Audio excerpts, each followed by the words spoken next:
Nagsimula ang drama noong 2011 sa Shanghai Hospital, kung saan ang pangunahing tauhan natin na si Jian ay nagsasagawa ng isang operasyon. Matagumpay niya itong natapos, at parehong humanga sa kanyang trabaho ang pamilya ng pasyente at ang mga senior na doktor sa ospital. Pagkatapos ng operasyon, tinawagan siya ng kaibigan niyang si Zhu. Hiniling ni Zhou kay Jian na magkita sila kinabukasan sa hardin ng washi company dahil nais niyang ipag-blind date ang kanyang kaibigan sa isang babaeng nagngangalang Mei.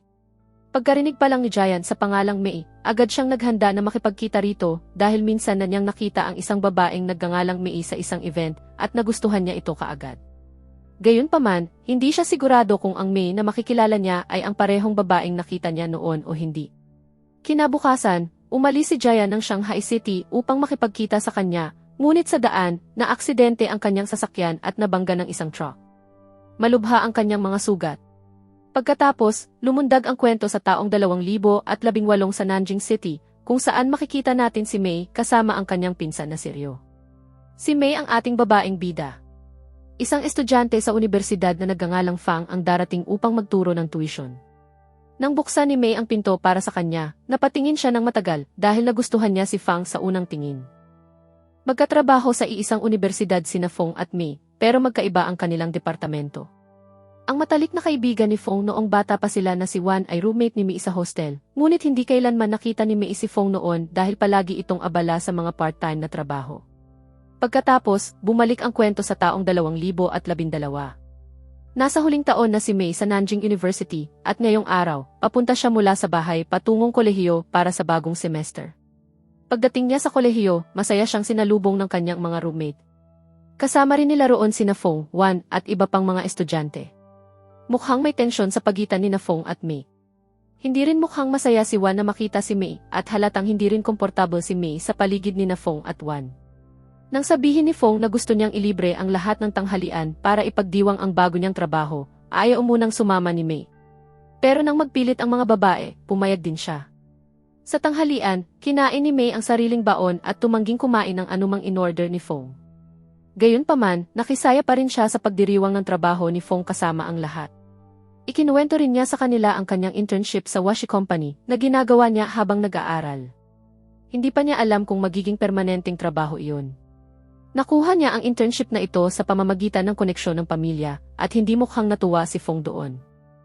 Pagkatapos ng salo-salo, kinausap siya ni Feng ng sarilinan at sinabing dapat niyang buuin ang kanyang karera sa sariling pagsisikap, hindi sa tulong ng pamilya. Sinabi ni Mei sa kanya na huwag pakialaman ang kanyang mga bagay. Dumating ang iba nilang kaibigan at niyaya si Mei na magkaraoke kasama nila, ngunit tinatawagan siya ng kanyang tiyuhin upang manatili sa bahay nito, kaya tumanggi siya. Bago pumunta sa bahay ng kanyang tiyuhin, dumaan muna siya sa kanyang silid sa hostel upang kunin ang AC na hinihingi ng kanyang kapatid na si Ryo. Habang nasa loob siya, pumasok ang kanyang mga roommate. Naglalagay si Mei ng kurtina sa paligid ng kanyang kama para hindi siya makita, ngunit narinig niya silang pinag-uusapan siya. Mukhang may seryosong nangyari sa pagitan ni Mei at Wan noon. Gusto ng mga babae na malinawan ang hindi pagkakaunawaan, ngunit sinabi ni Wan na hindi naman niya kaibigan si Mei. Napansin ng isa sa mga babae, si Jia, ang sapatos ni Mei at naunawaan niyang naroon siya, ngunit hindi niya ito sinabi sa iba. Pagkaalis ng kanyang mga roommate, umalis na rin si Mei. Sa bus, habang iniisip ang sinabi ni Feng, bumaba si Mei malapit sa bahay ng kanyang tiyuhin. Sinundo siya ng kanyang kapatid na si Ryo. Kumain siya ng hapunan kasama ang kanyang tiyuhin at tiyahin.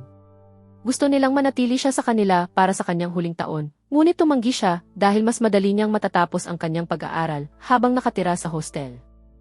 Dito natin nalaman ang tungkol sa diborsyo ng kanyang mga magulang. Nagkakilala ang kanyang mga magulang sa kolehiyo at nagmahalan. Nagpakasal sila noong wala pang bahay o trabaho ang kanyang ama at ang kanyang ina ang nag-asikaso ng lahat mag-isa. Hindi siya iniwan ng kanyang ina dahil sa pera. Ngunit nang maging matagumpay ang kanyang ama, siya naman ang iniwan nito. Malinaw na labis na naapektuhan si Mei sa diborsyong ito. Sa kolehiyo, matapos makinig sa kanyang mga kaibigan, nagpa siya si Mei na dumalo sa college job fair. Hindi siya tunay na masaya sa internship na nakuha niya sa pamamagitan ng koneksyon ng pamilya at nais niyang maging independent sa sarili niyang kakayahan. Kaya pumunta siya sa job fair kasama ang kanyang mga kaibigan, kung saan maraming malalaking kumpanya ang dumalo. Nagpapatuloy ang job fair at ang mga estudyante ay nagsusumite ng kanilang biodata sa mga kumpanyang gusto nila. Mas pinagmamasdan ni Fong si May kaysa kay Wan, sinusubukang malaman kung saang kumpanya siya nag-a-apply.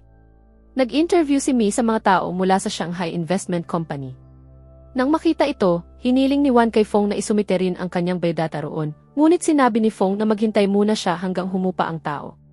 Nang matapos ang lahat at lumabas na ang mga tao, nakita ni Fong na may 3 pang natitirang biodata si May. Sinabi niya sa kanya na huwag itong sayangin, at sinabi niyang siya na ang magsusumite nito sa mga kumpanya para sa kanya. Pero tapos na ang job fair. Gayunpaman, kinuha ni Fong ang kanyang biodata at isinumite ito sa lahat ng kumpanyang dumalo. May isang senior siya na nagtatrabaho sa isa sa mga kumpanyang iyon, kaya ibinigay niya roon ang biodata ni May. Sa sandaling iyon, nang marinig ni Jayan ang pangalan ni May, pumunta siya roon. Pagkakita sa biodata ni May, sinimula ni Jayan na tanungin si Fong tungkol sa kanya. Doon napagtanto ni Fong na ang kumpanyang pinagsumitehan niya ng biodata ay pag-aari ng pamilya ni Jayan. Kakaiba ang kilos ni Jayan dahil patuloy niyang sinusubukang alamin kung may relasyon sina Fong at May dahil nagtatrabaho si Fong sa bangkong konektado sa kumpanya ni Jayan at ngayon ay siya pa ang nagsumite ng biodata ni May roon. Malinaw na sinabi ni Fong na walang ganoon at si May mismo ang gustong pumasok sa kumpanyang iyon. Pagkarinig nito, umalis si Jayan. Sa labas, nakasalubong ni Fong ang iba, ngunit hindi niya sinabi kaninuman na isinumite niya ang biodata ni May sa pinakamalaking kumpanya sa China.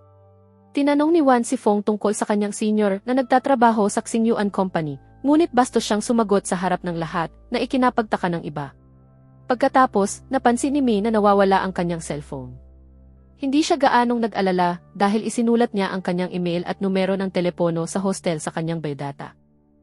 Ngunit kinabukasan, nang makita ni Wan na naunang makatanggap si May ng tawag para sa interview mula sa Xingyuan Company kaysa sa kanya, labis siyang nagselos. Ngayon ay naunawaan niya na si Fong ang nagsumite ng biodata ni May sa pinakamalaking kumpanya at itinago ito sa lahat. Kasabay nito, nalaman ni Jayan mula sa kanyang assistant ang tungkol sa interview ni May. Ang kaibigan ni May na si Xin ay tinulungan siyang maghanda para sa interview sa pamamagitan ng pagtatanong ng mga posibleng tanong. Nasagot ni May ng maayos ang lahat, kahit sa Ingles, kaya sigurado si Xin na makukuha niya ang trabaho. Ngunit nag-aalala si May na baka magkamali ng akala ang mga tao tungkol sa kanila ni Fong.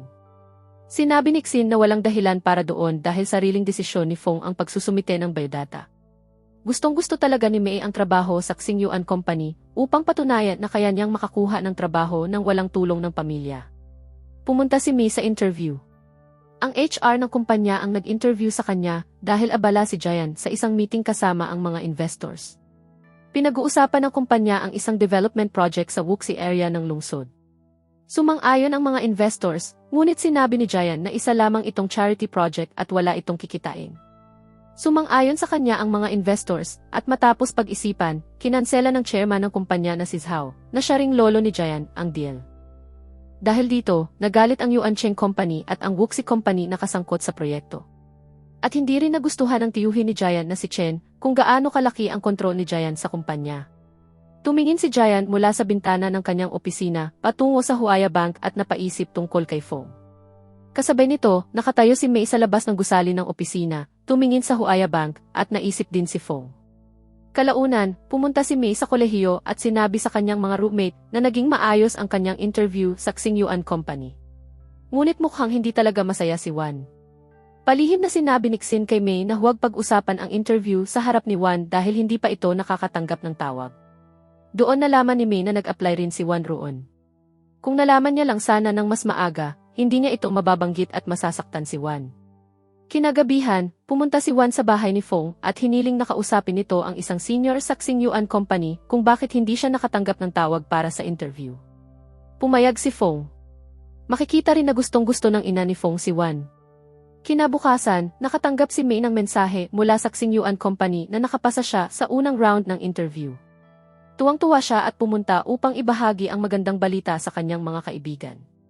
Ngunit sa halip na matuwa, mukhang galit ang mga ito. Hindi maintindihan ni May kung bakit.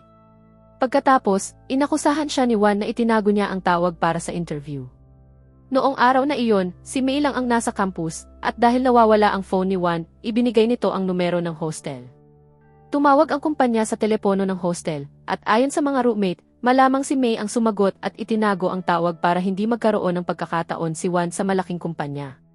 Nalaman nito ni Fong matapos ang interview mula sa kanyang senior na nagtatrabaho sa Xingyuan Company.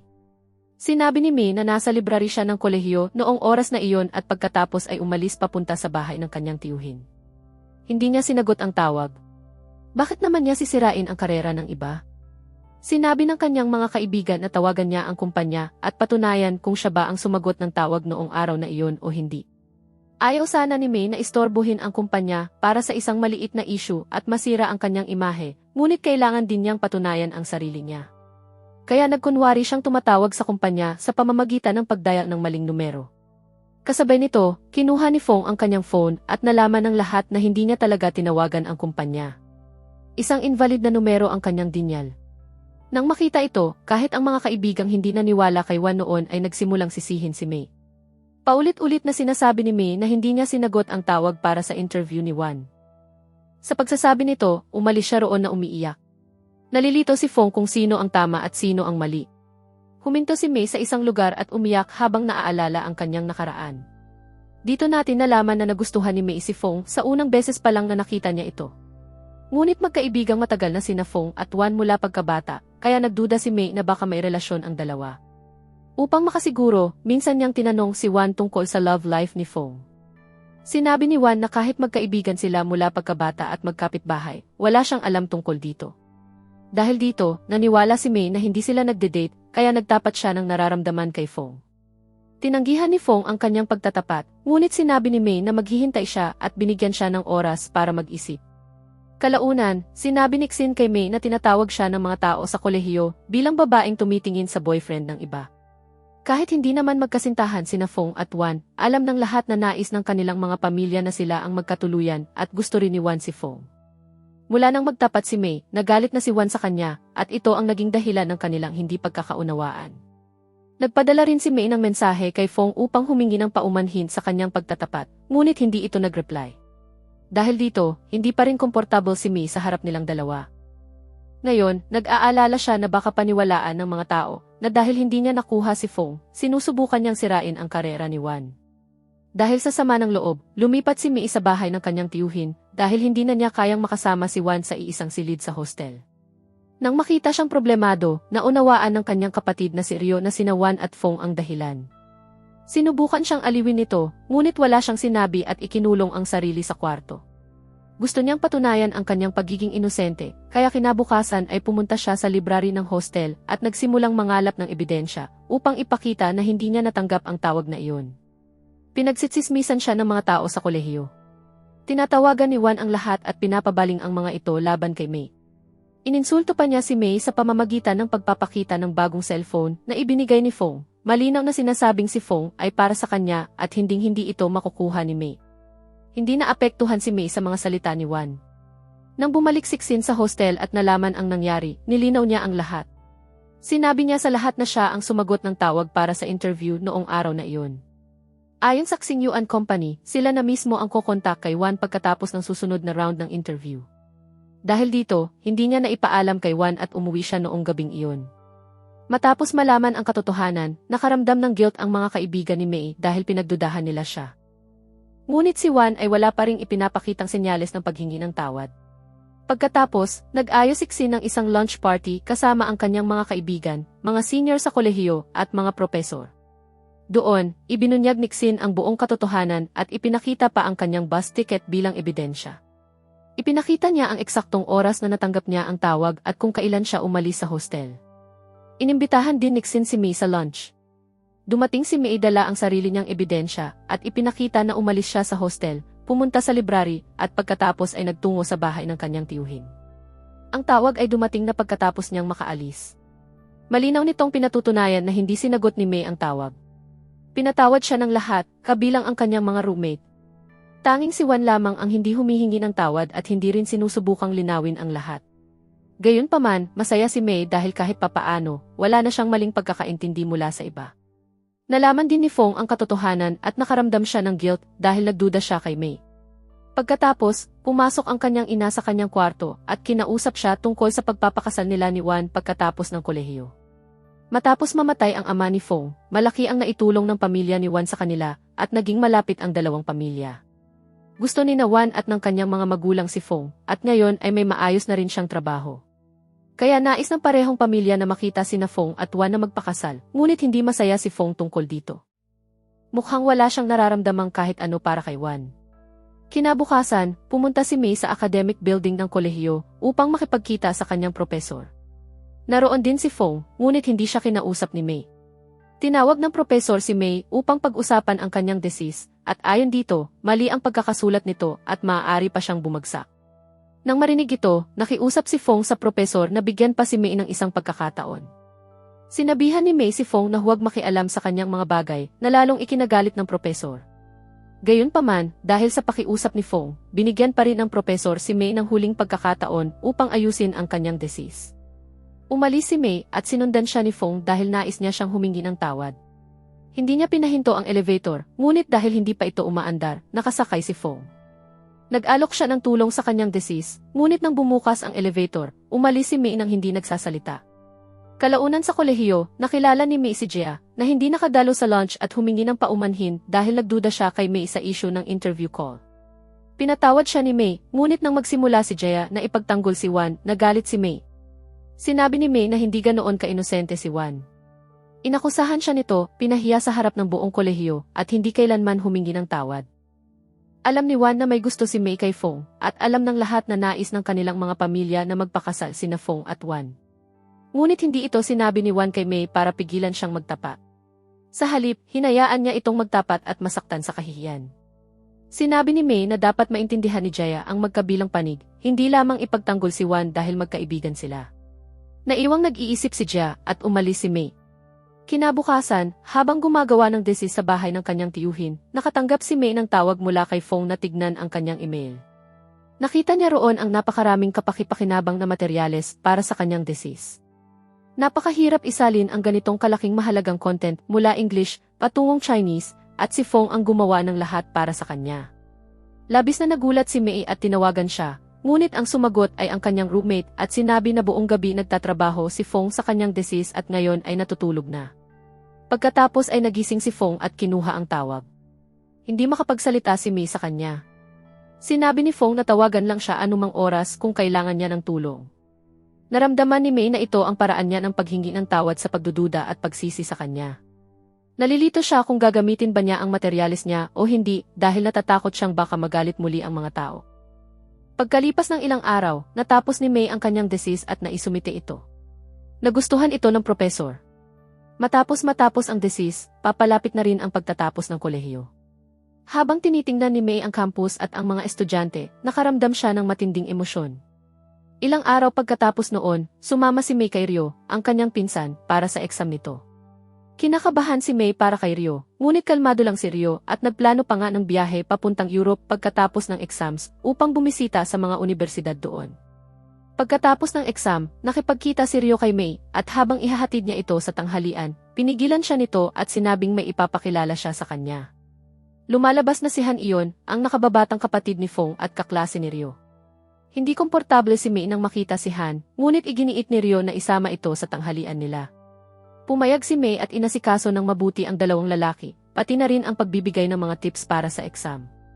Masaya si Mei na hindi niya nakasalubong si Fong doon dahil ayaw niyang magalit muli si Wan, magpakalat ng chismis, o insultuhin siya. Kinabukasan, muling nagkita sina Mei at Fong dahil sinamahan ni Fong ang kanyang kapatid na si Han para sa exam. Ito pala ay plano ni Ryo. Gusto niyang mapalapit sina Mei at Fong, kaya bago umalis, pinahiwatig niya kay Mei na gumugol ng oras kasama si Fong. Pakiramdam ni Mei ay labis na awkward. Sinubukan siyang kausapin ni Fong, ngunit hindi siya nagbubukas ng loob. Nagpasalamat si Fong kay Mei sa pag-aalaga sa kanyang kapatid. Sinabi ni Mei na para na niyang kapatid si Han at tinulungan niya ito ng walang ibang motibo. Sa kahilingan ni Fong, sumama si Mei sa kanya sa isang restaurant. In-order ni Fong ang mga pagkain gusto ni Mei. Darating pa ang pagkain pagkatapos ng exam, kaya naghintay muna sila kay Ryo at Han. Naalala ni Mei na minsan, nang maospital ang ina ni Fong, tumulong siya sa pamamagitan ng pagbibigay ng 50,000 yuan at hindi na niya ito kailanman hiniling na ibalik. Maraming beses na rin siyang natulungan ni Fong, kaya naiisip niya kung binabayaran lang ba nito ang utang na loob. Dahil sa sobrang awkward, lumabas muna siya sandali. Pagkatapos ng tanghalian, mag-isa siyang humingi ng tawad si Fong tungkol sa nakaraan. Pinatawad siya ni May, ngunit wala siyang balak maging kaibigan niya. Nang matapos ang exam ng magkapatid, sinabi ni Han kay Fong na umuwi na agad dahil inimbitahan sila ni Wan sa hapunan. Ayaw sanang marinig ito ni May, ngunit nakaalis na siya kasama si Ryo. Naintindihan ni Ryo na malamang hindi na magkakatuluyan sina May at Fong, ngunit masaya pa rin siya na nakikita niyang masaya ang kanyang kapatid. Ilang araw pagkatapos noon, may thesis presentation. Pumunta si Fong para lamang pakinggan ang presentasyon ni May. Kinagabihan, plano ni May na pumunta sa bahay ng kanyang tiyuhin, ngunit hiniling ni Jaya na manatili siya dahil may gusto itong pag-usapan. Taos pusong humingi ng tawad si Jaya, sinasabing nakalimutan niya ang iba habang bulag na sumusuporta kay Wan at hindi niya namalayang nakapagkalat siya ng chismis sa kolehiyo. Walang galit sa puso ni May kaya pinatawad niya ito. Sa pag-iisip nila tungkol sa graduation, parehong naging emosyonal sila. Hindi nagtagal, dumating ang graduation ceremony. Ang mga taon ng alaala ay nakunan sa mga litrato at nangako ang magkakaibigan na magkikita pa rin bago maghiwa-hiwalay. Naiwan ni May ang kanyang huling bus at naghintay sa bus stop. Dumating din doon si Fong. Ito ang huling bus papunta sa airport. May mga estudyanteng umalis na habang ang iba ay uwi pa kinabukasan. Ito ang kanilang huling gabi sa hostel. Dahil sa dami ng tao, hindi nakasakay si May sa bus. Kaya nanatili si Fong sa kanya at pitrotektahan siya.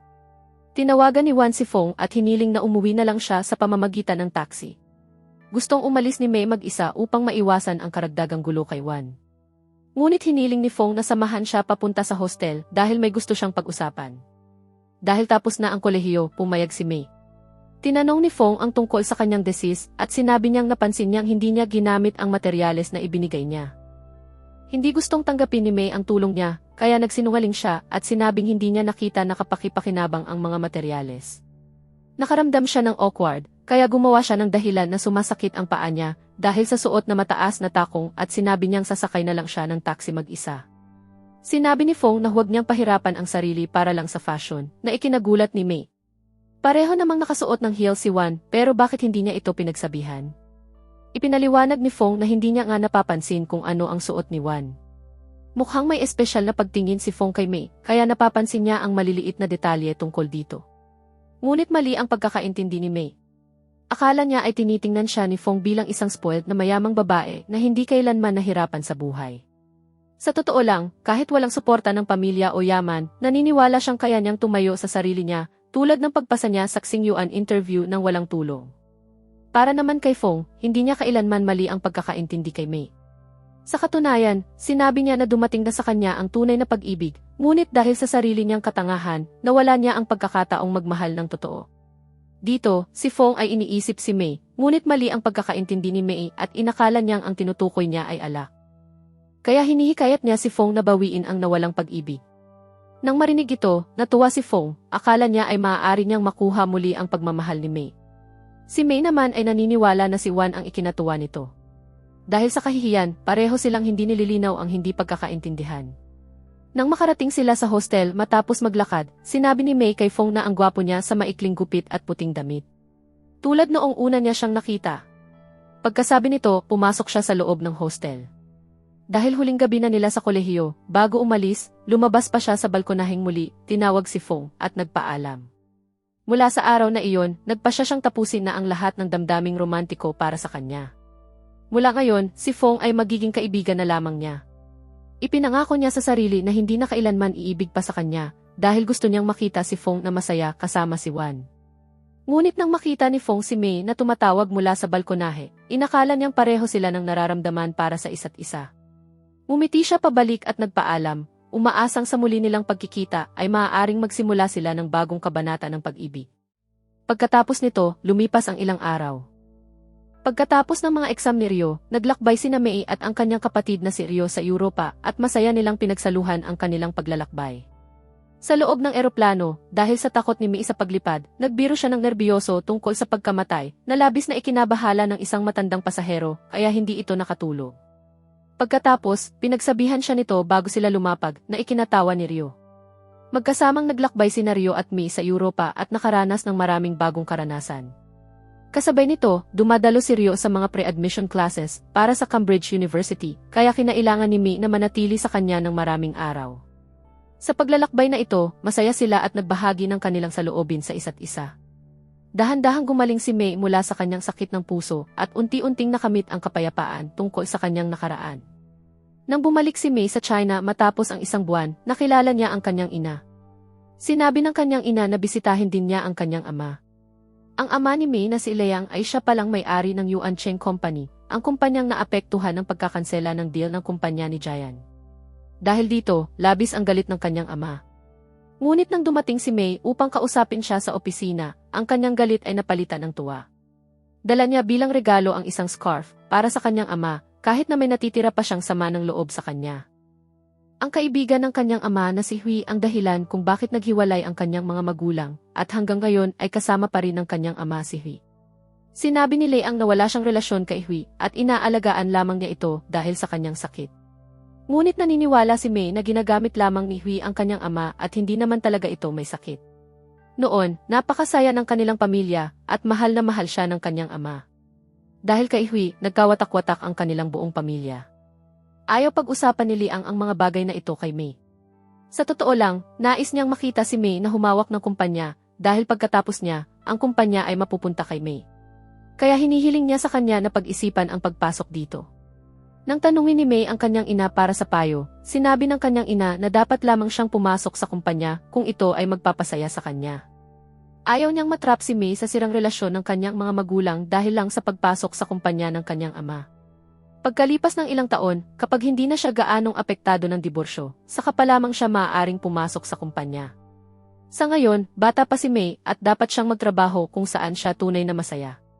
Kaya sa huli, nagpa siya si May na sumali sa Xing Yuan Company. Samantala, sumama si Fang sa kanyang senior papunta sa kumpanya ni Jian para sa isang meeting kung saan muli niyang nakilala si Jian. Sa panahon ng meeting, matalinong binanggit ni Jian ang tungkol kay May at tinanong si Feng tungkol sa kanya dahil ang kumpanya nila ay nag-alok ng trabaho kay May ngunit hindi pa ito sumasali. Hindi alam ni Feng ang buong kwento. Ang alam lamang niya ay nagpunta sa ibang bansa si May, kaya iyon ang sinabi niya kay Jian. Dahil dito, inakala ni Jian na hindi nasasali si May sa kanilang kumpanya at mananatili na lamang sa abroad. Ngunit sa totoo, sumali na pala si May sa kumpanya ni Jian. Hindi pa ito alam ni Jian dahil nasa napakababang posisyon lamang si May sa trabaho. Mabilis na naka-adapt si May sa kumpanya. Tulad noong kolehiyo, nakasama niya ang mga ka-workmate na sina Ian at Wan at naging malapit siyang kaibigan nila.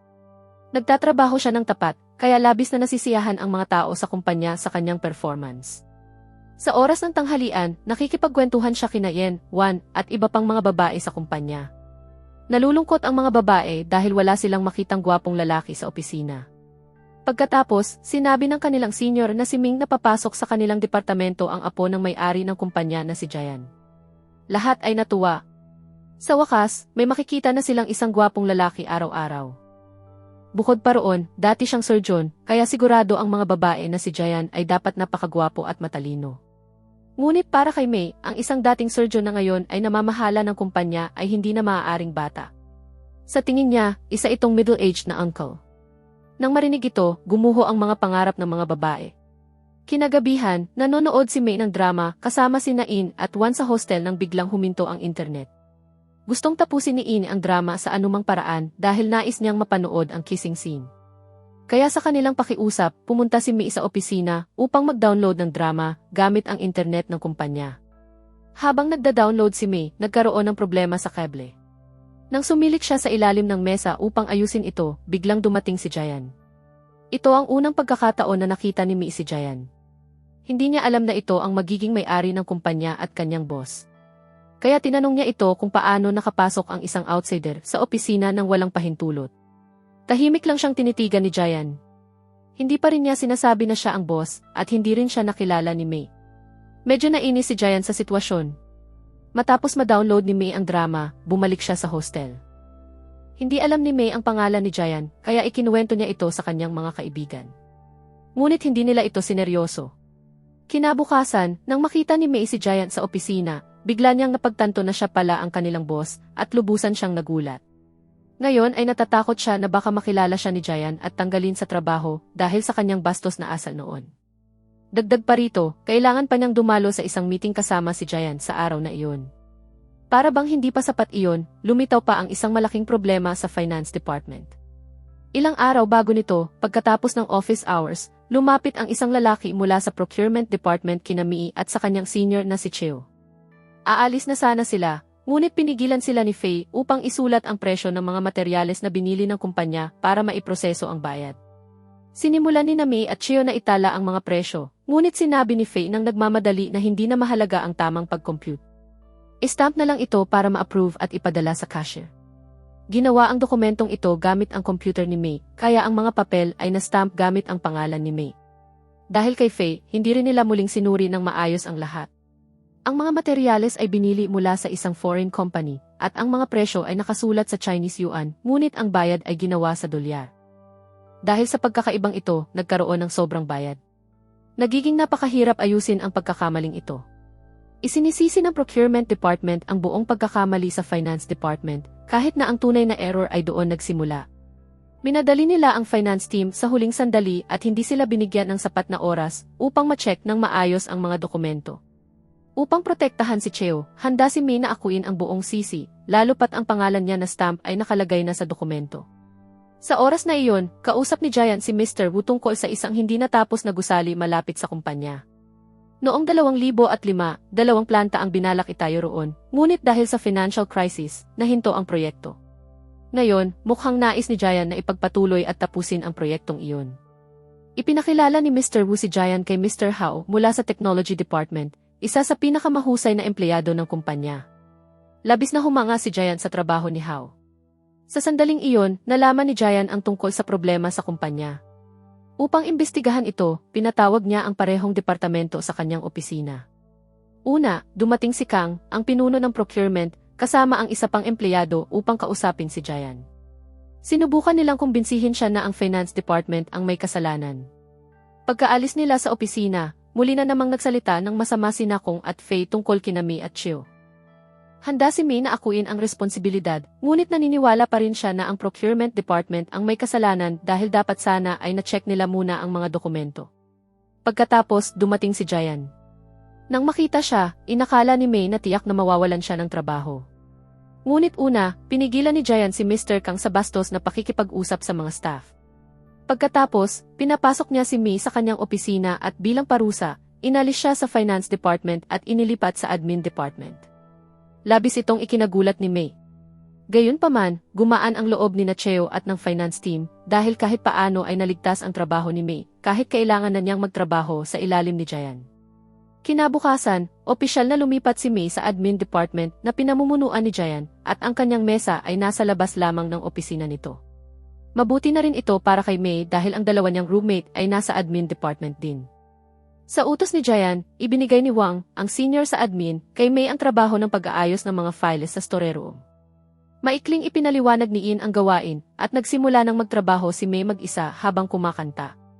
Sa pagtingin sa mga petsang nakasulat sa dokumento, naunawaan ni Giant na hindi si Mei ang may pagkakamali kundi ang procurement department. May sapat na silang oras upang muling i-check ang payment document. Kalaunan, habang palabas ng opisina, nakita ni Giant si Mei na nagtatrabaho sa store room at kumakanta. Pumasok siya at binigyan siya ng ilang files na pag-aayos, ngunit imbes na umalis ay nanatili siya roon. Pinag-check nila ang mga files ng magkasama sa loob ng ilang oras. Hindi siya masyadong nagsasalita at nagpatuloy ito sa loob ng maraming araw. Maaaring nais lang ni Giant na manatiling malapit kay Mei sa ganitong paraan. Ikinuwento ito ni Mei sa kanyang mga kaibigan at lalo silang nalito. Hindi nila maunawaan kung anong klaseng files ang araw-araw na sinisilip ni Giant kasama si Mei sa store room. Upang malaman, isang araw matapos umalis ni Giant, binasa ni Mei ang mga files na iyon. Tungkol pala ang mga ito sa PV glass at mga kontrata ng pagbili ng produkto. Nang makita ito, naisip ni Mei na maaaring may malaking investigasyon si Giant. Kung tutuusin, isa siyang dating sikat na surgeon, kaya marahil may plano siyang mas malaki.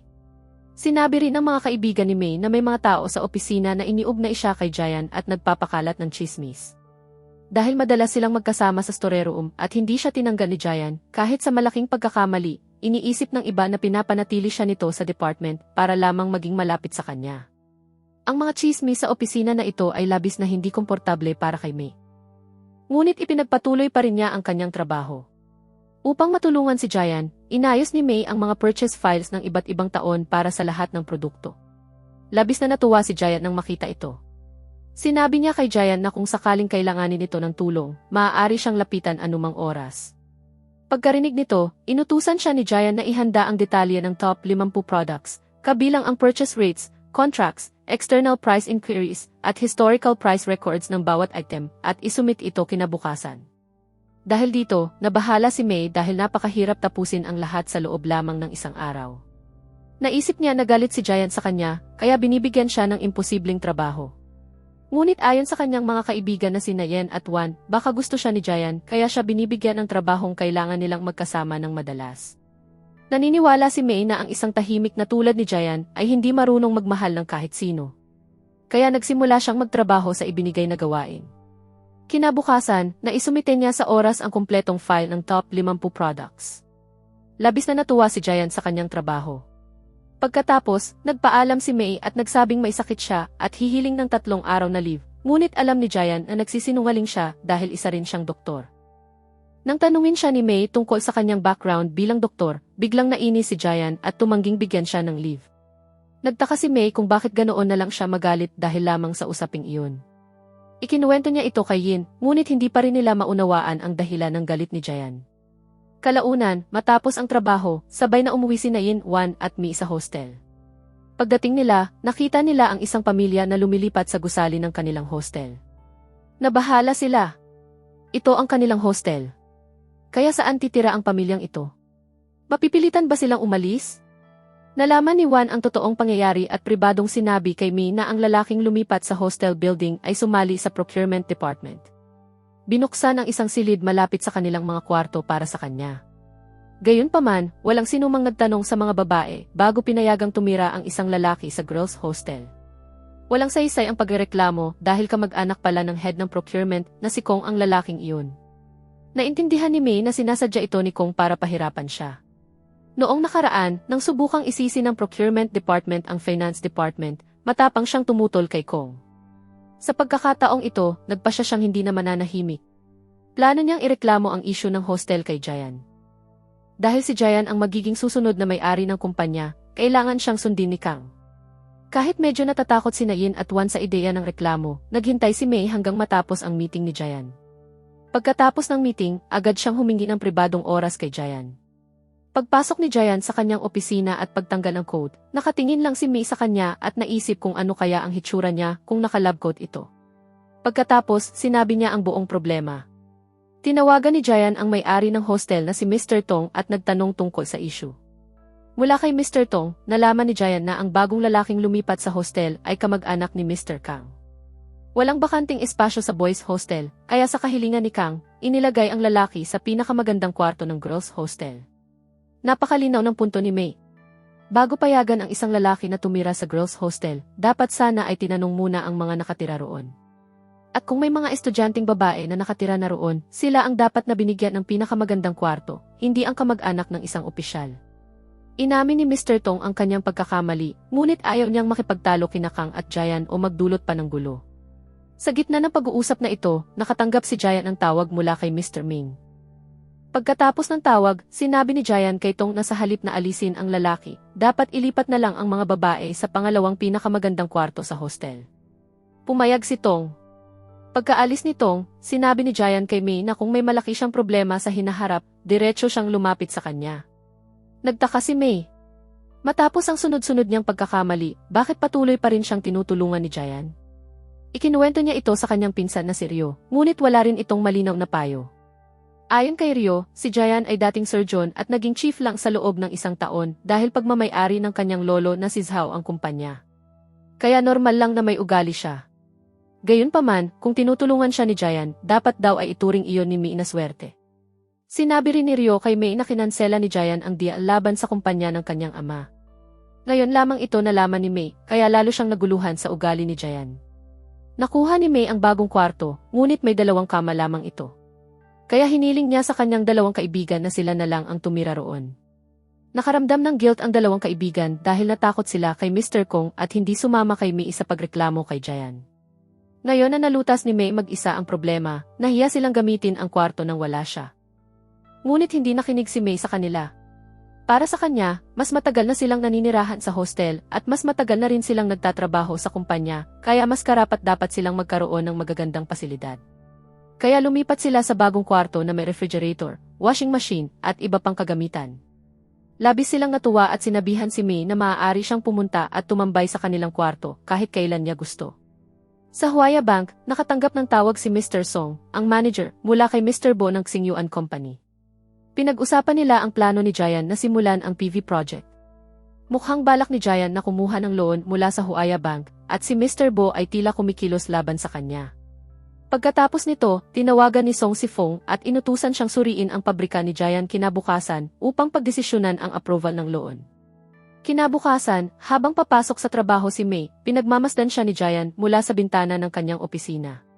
Dumating si Mr. Ming at iniulat ang mga gawain sa araw na iyon, at sinabi rin na si Fong mula sa Huaya Bank ay darating upang inspeksyonin ang pabrika para sa loan. Gayunpaman, ang atensyon ni Jayan ay nanatili lamang kay May at sa kanyang mga gagawin sa araw na iyon. Kalaunan, nalaman ni Jayan na makakasama si May sa finance team sa pag-aayos ng mga dokumento ng pabrika. Sa oras ng tanghalian, narinig ni May mula sa ibang babaeng empleyado na may isang gwapong lalaki mula sa Huaya Bank na nagngangalang Fong ang dumating upang inspeksyonin ang pabrika at makipagkita kay Jayan tungkol sa loan. Pagkarinig nito, agad na tumakbo si May papunta sa opisina upang makita si Fong.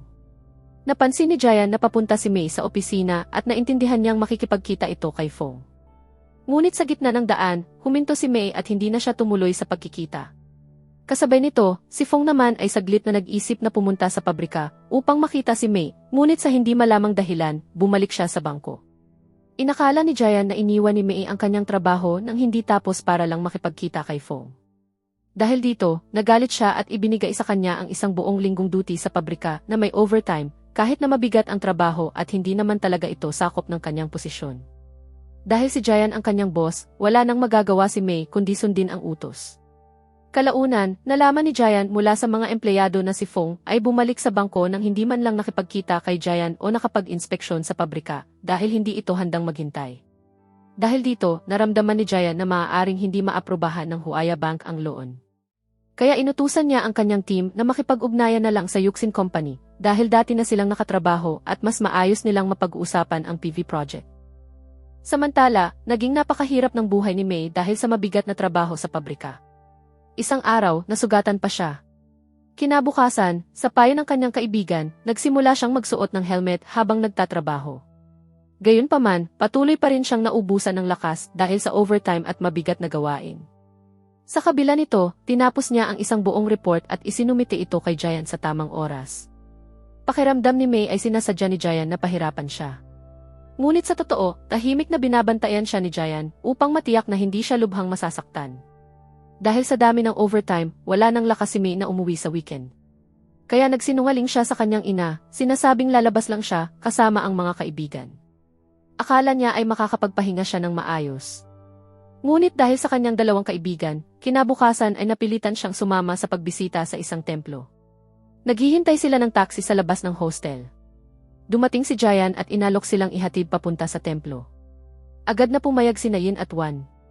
Sa totoo, gusto nilang sumakay si May sa sasakyan ni Jayan dahil iniisip nila na kung mapapahanga ni May si Jayan, hindi na siya muling mapaparusahan o maililipat ng department. Kaya naupo si May sa front seat kasama si Jayan. Natulog si May sa buong biyahe habang nag-uusap naman si Nayin at Wan kay Jayan. Pagkalipas ng ilang oras, ibinaba sila ni Jayan sa gate ng templo at umalis na.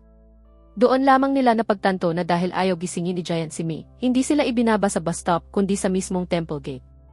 Si May naman ay nais lumayo kay Jayan dahil pakiramdam niya ay napakastrikto at malamig nito sa kanya.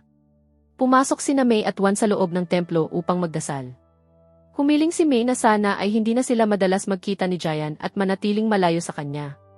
Dahil hindi niya alam kung paano pa siya nito parurusahan o ililipat ng department.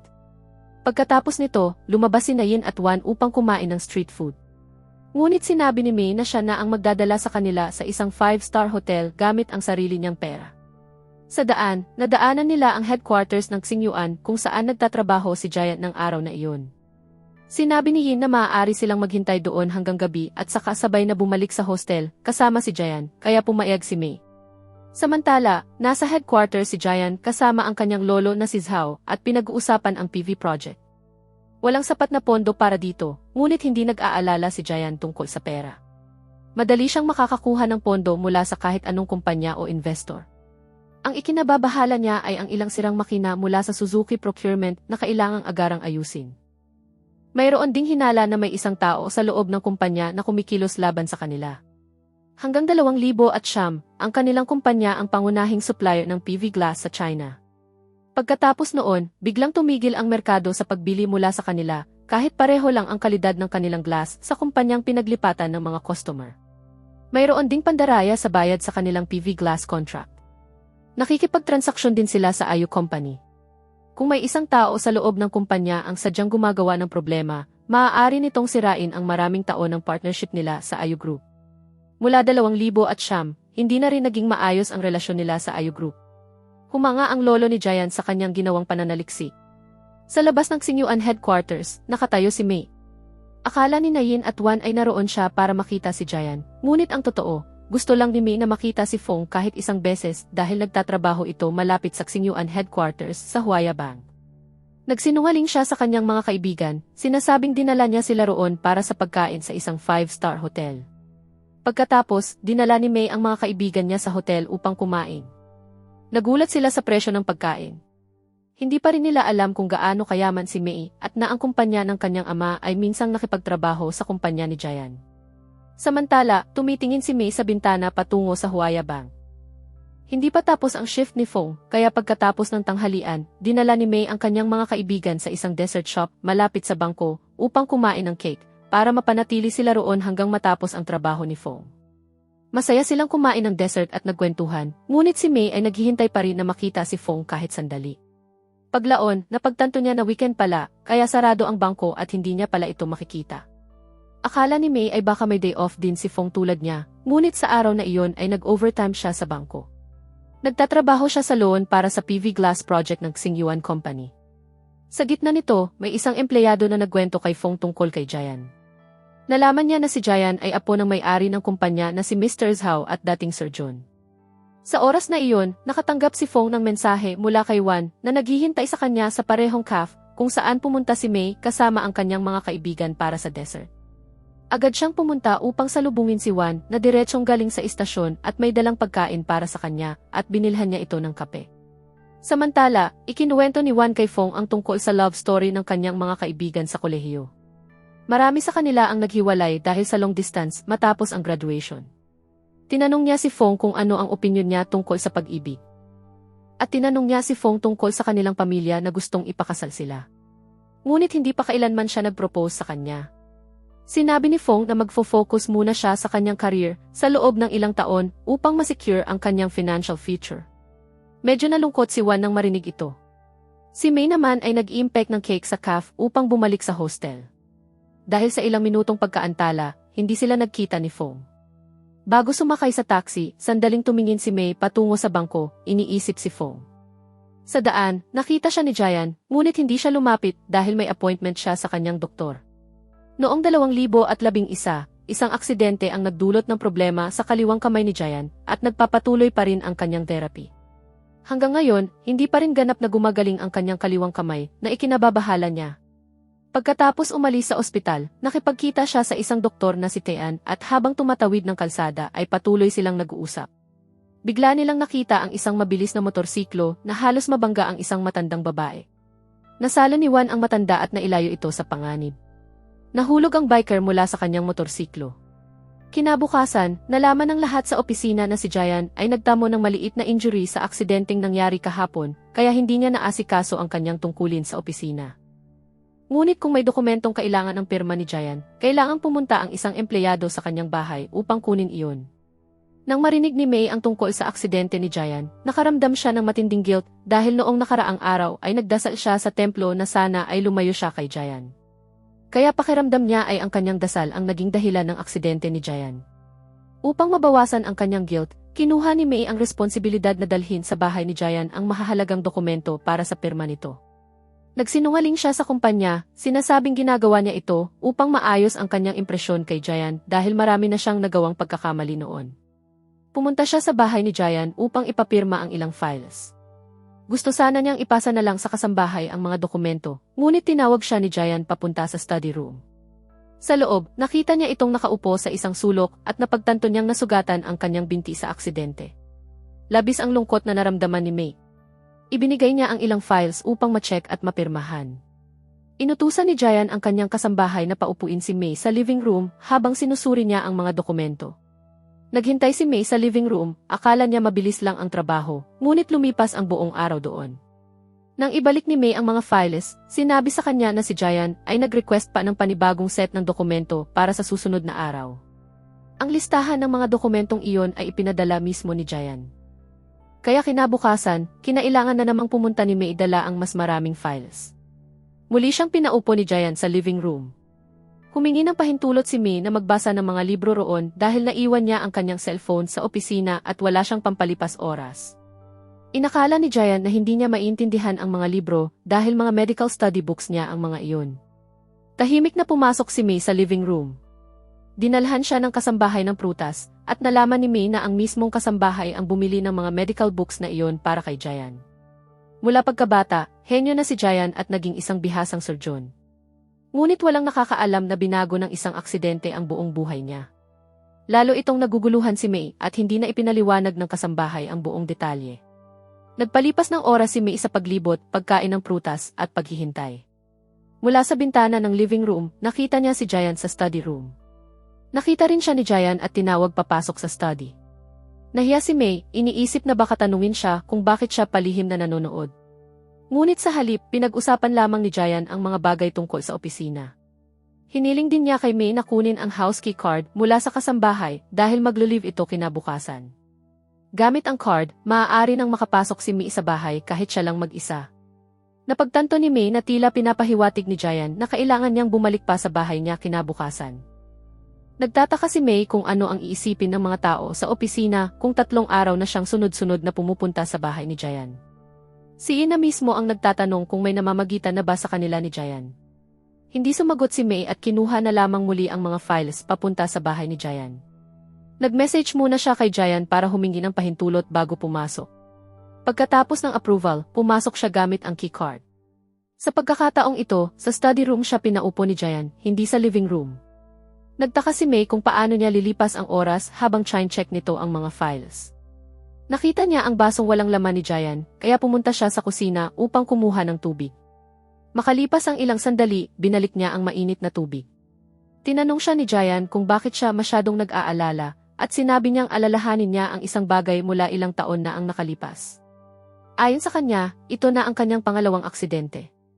Ang unang aksidente ay kinuha ang kanyang karera, at kung ang pangalawang aksidente naman ay magpapaalala kay May sa kung ano ang meron sa pagitan nila, magiging kakaiba ang saya niya sa aksidenteng iyon. Ngunit hindi maintindihan ni May ang ibig niyang sabihin. Nang makarating si May sa opisina, nakita niya si Mr. Kang sa labas. May 2 tao na humihila sa kanya para sa isang investigasyon tungkol sa isang kaso. Hindi na ito pinansin ni May at ibinigay ang mga files kay Ming. Sinabi ni Ning sa kanya na mula kinabukasan, hindi na papayagan si May na pumunta sa bahay ni Jayan dahil siya na mismo ang pupunta sa opisina. Ikinuwento ito ni May kay Yin. Pagkatapos, dumating si Cheo upang isama sila at ang iba pang mga babae sa dinner. Sa hapunan, sinabi ni Cheo na si Mr. Kong ay pinaghihinalaang nag-leak ng company secrets sa isang rival group at nagamit din ang pera ng kumpanya sa maling paraan. Dinala siya ng pulis para sa investigasyon. Masaya ang mga babae nang makita ang tunay na ugali ni Mr. Kang na nabunyag. Pagkalipas ng 10 araw, gumaling na ang injury ni Jayan at bumalik siya sa opisina. Labis na natuwa si May nang makita siya at inasahan niyang maisasabihin ito sa kanya. Ngunit ang tanging ginawa ni Jayan ay tawagin siya upang magdala ng report sa kanyang cabin na ikinagulat niya. Nag-research si May online tungkol sa medical life ni Jayan. Pagkalipas ng ilang oras, nagsagawa ng meeting si Mr. Wu at ibinigay kay Miss Fen ang posisyon sa department ni Mr. King. Pagkatapos nito, isinama ni Jayan ang ilang empleyado at si May upang inspeksyonin ang pabrika. Patuloy na nagtaka si May kung bakit hindi siya kinakausap ni Jayan ng araw na iyon. Sinabi ni Yin na baka masaya lamang si Jayan sa kanyang trabaho, kaya hindi na ito nagsasalita sa kanya. Samantala sa Huaya Bank, sinabi ni Fong sa kanyang boss na si Song na nahihirapan ang glass project ni Jayan dahil sa kakulangan ng pondo. At sinuri na rin niya ang kita ng iba pang PV glass companies.